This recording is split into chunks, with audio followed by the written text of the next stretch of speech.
जल्दी जल्दी से बताइए, है ना, फटाफट आंसर करिए। कार्नोटाइट इज एन ओर ऑफ, चलो बताओ। मैं आपको एक बात बताऊं, एक ऐसा यूरेनियम, ठीक है ना, और यूरेनियम वाला जो है वो यूरेनियम वाला तत्व होता है, यूरेनियम वेनेडियम, उनसे निकला हुआ ओर है ये। तो देखो दोस्तों, फटाफट से आपको आंसर कर देना है कि यूरेनियम जो है, uranium will be the correct answer. और सिंस यूरेनियम करेक्ट आंसर होने वाला है, कार्नोटाइट यूरेनियम और वेनेडियम इन दोनों का ओर होता है, तो यूरेनियम भी और वेनेडियम भी। कॉपर हमें कहां से प्राप्त होता है, कॉपर के बारे में आप लोग कमेंट करके बताइए कि कॉपर हमें कहां कहां से प्राप्त होता है। और हाँ, यश बेदरे सर, आप जल्दी कैसे आ गए, टॉन्ट मार रहे हो तुम, है ना, सही है, प्राचीन लोग अच्छे थे, बाण मारते थे।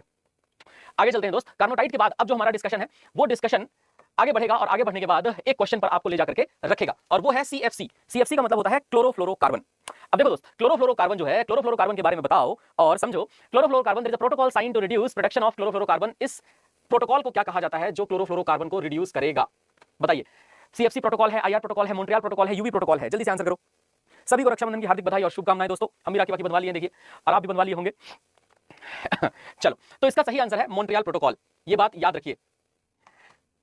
तो मॉन्ट्रियल प्रोटोकॉल जो है, मॉन्ट्रियल प्रोटोकॉल वास्तविकता में एक ऐसा प्रोटोकॉल है जो क्लोरोफ्लोरोकार्बन के एमिशन को कम करने के लिए। क्लोरोफ्लोरोकार्बन नुकसान क्या पहुंचाता है कि हमारी जो ओजोन लेयर है, उस ओजोन लेयर में छिद्र देखे गए, और ये होते हैं क्लोरोफ्लोरोकार्बन की वजह से। तो ओजोन लेयर में छिद्र को अगर कम करना है तो स्वाभाविक है क्लोरोफ्लोरोकार्बन का उत्पादन भी कम करना पड़ेगा, और अगर ऐसा हुआ तो मैनेज हो जाता है सब कुछ। एक बात बताइए, मैलाकाइट ओर है या मिनरल है, इसमें से हमें क्या मिलता है? मैलाकाइट इज एन ओर और अ मिनरल ऑफ व्हाट? अच्छा, एक बात देखो मजेदार सी, वो बात ये है दोस्तों कि अगर मान लो, है ना, आप बहन से राखी बंधवाओ, फिर उसको रक्षा करने का वचन तो देते ही हो। जब आप बहन को रक्षा करने का वचन दे रहे हो, उस समय पर आपको समझ में ये आ रहा है कि सबसे ज्यादा रक्षा की जरूरत मुझे, और वो भी इसी से, है ना। मजाक कर रहा हूं यार, भाई बहन थोड़ा चलता है ना, टीज करते रहते हैं एक दूसरे को।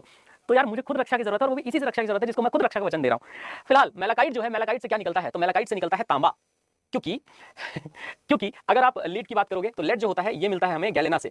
गैलेना के बारे में जरूर याद रखिएगा। मरकरी हमें कहां से प्राप्त होता है, एक बार कमेंट करके बताओ। तो मरकरी कहां से प्राप्त होता है, ये हमारे लिए इंपॉर्टेंट क्वेश्चन बनेगा। और अब आइए तो बताइए, कौन सा ऋणात्मक आयन है? प्रोटॉन से अधिक इलेक्ट्रॉन हो तो, न्यूट्रॉन से अधिक इलेक्ट्रॉन हो तो, अधिक इलेक्ट्रॉन हो तो, या इसमें न्यूट्रॉन है तो प्रोटॉन से अधिक प्रोटॉन है? कैसी स्थिति में?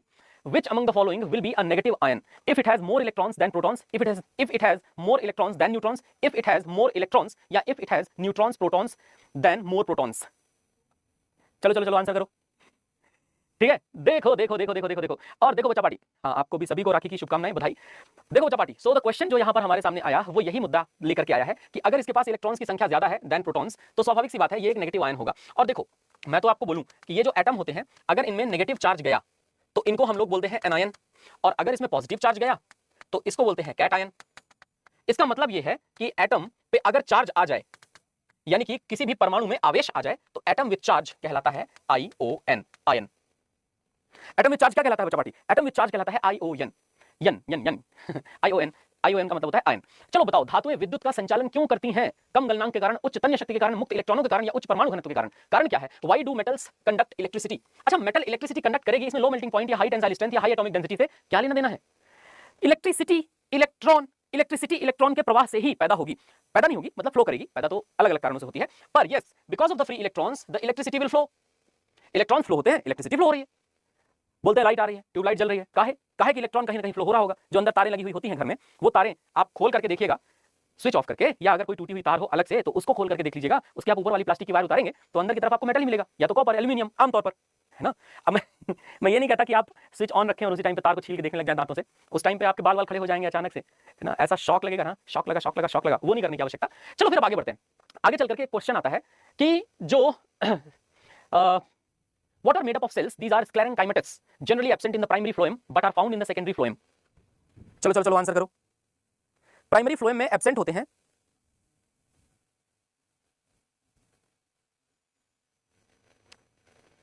ठीक है। तो what are made up of cells? These are sclerenchymatous, generally absent in the primary phloem but are found in the secondary phloem. Simple सी बात ये है कि जो फ्लोएम के फाइबर्स होते हैं वो फ्लोएम फाइबर्स, ठीक है, याद रखिएगा। फ्लोएम फाइबर्स जो होते हैं वो फ्लोएम फाइबर्स सेकेंडरी फ्लोएम में मौजूद होते हैं, प्राइमरी फ्लोएम में एब्सेंट होते हैं, और ये कोशिकाओं से मिलकर के बने होते हैं। तो देखो, ये जो सेल्स होती हैं ना, कोशिकाएं, सेल्स से दोनों चीजें बने ही होते हैं, बेसिकली टिश्यू, और जो टिश्यू होता है, टिश्यू ही फाइबर भी बनाता है। फाइबर जब भी मैं बात करता हूं, इसका मतलब ये मसल का हिस्सा होगा।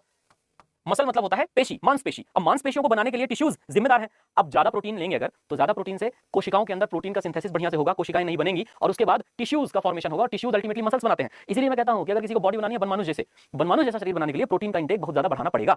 याद रखिए। चलिए आगे बढ़ा जाए। आगे चल के एक और क्वेश्चन है, कोलिनेट्रेट्स जो होते हैं, सिनेटोफोर्स जो होते हैं, और सिनेटोफोर्स टेटेनोफोर्स है, और एकिनोडर्म्स होते हैं, किस प्रकार की शारीरिक योजना होती है इनके अंदर? क्वेश्चन का आंसर कीजिए और फटाफट से बताइए। क्वेश्चन ये कहता है दोस्तों, which type of a body plan does colintrates, netophores and echinoderms have?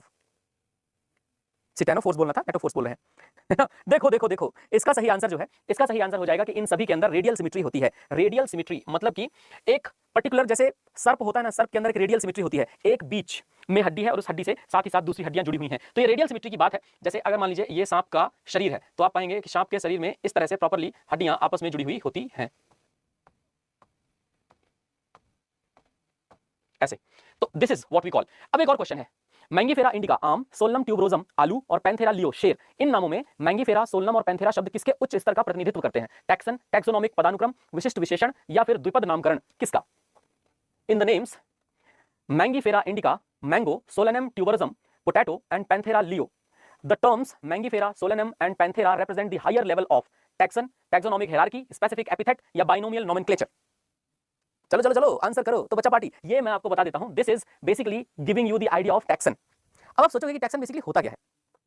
So in the names Mangifera indica, mango, Solanum, tuberosum, Panthera leo, the terms Mangifera, Solanum, Panthera represent the higher level of, किस चीज का representation करते हैं ये? तो मैं आपको एक बात बताऊं, जो टैक्सन होता है इसका मतलब होता है जीनस लेवल ऑफ क्लासिफिकेशन, और जब भी मैं बात करता हूं ना जीनस लेवल ऑफ क्लासिफिकेशन, तो ये उसके स्पेसिफिक एपिथेट के बारे में बताते हैं, और ये जीनस लेवल ऑफ क्लासिफिकेशन के बारे में भी बताते हैं। अब जीनस लेवल ऑफ क्लासिफिकेशन आप सभी को पता है, और ये वास्तविकता में genus level of classification binomial nomenclature का हिस्सा होता है, तो ये द्विपद नामकरण का हिस्सा है। ये बात याद रखिए, ये ए लिखा हुआ है, इसको गलती से ए लिख दिया गया है, यहां पर सही आंसर हो जाएगा D, this is the part of binomial nomenclature. एक और क्वेश्चन है, ये बताओ हमें, निम्नलिखित में से कौन सा गैलीडियम और ग्रेसिलेरिया से प्राप्त वाणिज्यिक उत्पादों में से एक है, इसका उपयोग सूक्ष्म जीवों को विकसित करने और आइसक्रीम और जेली की तैयारी में किया जाता है? अगर है क्लोरेला है, स्पाइरुलिना है या जिम्नोस्पर्म है? सही आंसर करो, चलो बताओ। ठीक है, मत बातें करो आपस में, बहुत गंदी बात है ये, बातें नहीं करनी। Which of the following is commercial product obtained from Gelidium gracilaria and are used to grow microbes and in preparations of ice creams and jellies? जल्दी से आंसर करो। तो ये जो पूरा प्रोसेस है ना, इस पूरी प्रोसेस में अगर एक चीज का इस्तेमाल किया जाता है तो उसका नाम है अगर। अगर का इस्तेमाल किया जाएगा और अगर के माध्यम से आइसक्रीम और जेलीज फॉर्म किए जाते हैं, तो ये हमारे लिए बहुत बहुत इंपॉर्टेंट पोर्शन है क्वेश्चन का, जिसके इतने बड़े क्वेश्चन का एक छोटा सा आंसर निकल करके आता है। अगर मैं आपसे कहूं टीनिया, टेपवर्म जिसे कहते हैं, फेजियोला, लिवर फ्लूक कहते हैं, तो ये कौन से फाइलम के अंतर्गत आते हैं? कोलिनेट्रेट्स के अंतर्गत आते हैं, प्लेटीहेल्मिन्थ्स के अंतर्गत आते हैं, एनालिड्स के अंतर्गत आते हैं, या आर्थ्रोपॉड्स के अंतर्गत आते हैं? चलिए क्वेश्चन का सही answer, taenia, tapeworm and fasciola, liver fluke are the examples of which phylum? चलिए बताइए। और अगर आप इसकी बात कर ही रहे हो तो आप सभी को पता है कि ये प्लेटीहेल्मिन्थ्स के अंतर्गत आने वाले जीव हैं। जब मैं इन जीवों की बात करता हूं प्लेटीहेल्मिन्थ्स के अंदर आने वाले, तो ये जीवों की बात तो हम लोग कर ही रहे हैं। बहरहाल एक क्वेश्चन का आंसर कीजिए तो मजा आए। बताइए, पुरुष सेक्स सहायक नलिकाओं में वस एफरेंशिया, एपिडाइडमिस, वॉस डिफरेंस, ये कहां पे शामिल है? ये गर्भाशय की ग्रीवा में शामिल है, रेटे टेस्टिस में शामिल है, ग्रंथियों में शामिल है, या सेमेनिफेरस नलिकाओं में शामिल है? The male sex accessory ducts include vas efferentia, epididymis, vas deferens and cervix. मतलब किसके साथ और होता है? तो सर्विक्स है या रेट टेस्टिस है, ग्लैंड्स है या सेमेनिफेरस ट्यूबल्स है? अब बताओ।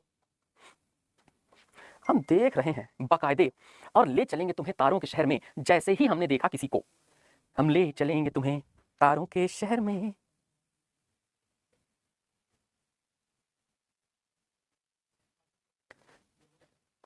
चलो चलो चलो चलो आंसर करो। The male sex accessory duct include vas efferentia, epididymis, vas deferens and, चलो बताओ। तो इजैकुलेटरी डक्ट्स होनी चाहिए, और जब मैं बात करता हूं इजैकुलेटरी डक्ट्स की, तो वो स्वाभाविकता है। एक तो टेस्टिस है, टेस्टिस का मतलब होता है वृषण। वृषण वो है जहां पर सीमन का फॉर्मेशन होता है। सीमन जो है, सीमन के अंदर पाए जाते हैं स्पर्म सेल्स, ठीक है? तो स्पर्म सेल्स जो है वो सीमन के अंतर्गत पाए जाते हैं या अंतर पाए जाते हैं। बहरहाल एक क्वेश्चन का आंसर कीजिए। The meristem which occurs between mature is tissues known as which meristem? परिपक्व ऊतकों के बीच होने वाले मेरिस्टेम को किस मेरिस्टेम के रूप में जाना जाता है? तो मेरिस्टेमेटिक टिश्यूज जो होते हैं वो तीन तरह के होते हैं, एक होता है एपिकल मेरिस्टेम, एक होता है इंटरकैलरी मेरिस्टेम, ठीक है, और एक तो होता है फाइनल वाला। तो अब एक और क्वेश्चन है ना, तो लैटरल मेरिस्टेम होगा, इंटरकैलरी मेरिस्टेम होगा, एपिकल मेरिस्टेम होगा, वो क्या होगा? सुरेंद्र किंग कहता है सर साइंस नहीं आती मेरे से, टाटा सर। हाँ हाँ बिल्कुल, टाटा बाय बाय। कल को ये भी कह देना कि मेरे से शादी करनी नहीं आती, टाटा मैं नहीं कर रहा अपनी बारात अटेंड। फिर ये भी कह देना कि मुझे तो आगे की प्रोसेस भी करनी नहीं आती, टाटा बाय बाय, मैं नहीं कर रहा वो अटेंड। कल को बच्चे नहीं हो रहे हैं ये पूछेंगे घर वाले, उसके बाद फिर तुम बोलना अरे मेरे को क्या पता, मुझे थोड़ी आता है, मैंने कभी नहीं किया, टाटा बाय बाय, बात खत्म। इसी तरह से जीवन चलता रहेगा। हर वो चीज जो आपके सिखाने के लिए है उसको आप टाटा बाय बाय कह के निकल लीजिए। क्यों? क्योंकि जिंदगी इसी के लिए तो मिली है, जिंदगी लड़ने के लिए थोड़ी ना मिली है, फालतू में कभी लोग लिख करके चले गए, संघर्ष नहीं जिनके जीवन में वो भी बड़े अभागे होंगे, या तो प्रण को तोड़ा होगा या तो रण से भागे होंगे, है ना। संघर्ष नहीं जिनके जीवन में, क्या करोगे संघर्ष करके, बढ़िया आराम से सिचुएशन को बोलो टाटा बाय बाय, बात खत्म। एक और क्वेश्चन है, उस क्वेश्चन का सही आंसर, परिपक्व ऊतक जो होते हैं दोस्तों, उसके बीच में जो मेरिस्टेम होता है उसको इंटरकैलरी मेरिस्टेम कहा जाता है। तो वैसे भी ये मिडिल में मौजूद होता है। कहां मौजूद होता है ये मिडिल में मौजूद होता है, तो इसको आपने याद रखना है। फर्स्ट शिफ्ट वालों को कितने बजे एंट्री मिलेगी, तो वो आप 7:30 बजे पहुंच जाना सेंटर पे, 7:30 बजे आपको पहुंचना जरूरी है। अब एक और क्वेश्चन है, उस क्वेश्चन का भी सही आंसर फटाफट से बताइए। क्वेश्चन ये है दोस्तों कि किस फाइलम को फ्लैटवर्म भी कहा जाता है, मोलस्क, कॉर्डेटा, नेटोफोर या प्लेटीहेल्मिन्थ्स। चलिए आंसर कीजिए, ठीक है, फटाफट बताना है। Which phylum are also called flatworms? Mollusk, chordata, netophore, platyhelminths. कौन से के अंतर्गत आते हैं? अभी अभी हमने फ्लैटवर्म्स के बारे में बात की थी, अभी अभी हमने लीवर फ्लूक के बारे में बात की थी, और लीवर फ्लूक और फ्लैटवर्म्स इन, है ना, इन सब के बारे में जो हमने बात की, उसमें आपको एक आंसर तो वैसे भी दिया हुआ था कि these all are the parts of platyhelminths। तो platyhelminths जो होते हैं, platyhelminths are the necessary part, है ना, ये जरूरी हिस्से हैं। चलो आगे बढ़ते हैं, आगे चल करके एक और क्वेश्चन है, उसका भी आंसर कीजिए और बताइए मुझे। ऑर्डर प्राइमेटा, जिसमें बंदर, गोरिल्ला और गिबन शामिल हैं, इसको ऑर्डर कार्निवोरा के साथ वर्ग स्तनधारी में रखा गया है, जिसमें जिराफ, ऊंट और हाथी शामिल है, मगरमच्छ, छिपकली और सांप शामिल है, या इसमें शेर, तेंदुआ और बाघ शामिल है, या बाघ, बिल्लियां और कुत्ते शामिल हैं। क्वेश्चन बढ़िया है ये, क्वेश्चन का आंसर कीजिए और बताइए मुझे, ठीक है। Order Primata comprising monkey, gorilla and gibbon is placed in class Mammalia along with order Carnivora that includes giraffe, camels, elephants, crocodile, lizard, snake, lion, leopard, tiger, cat and dogs।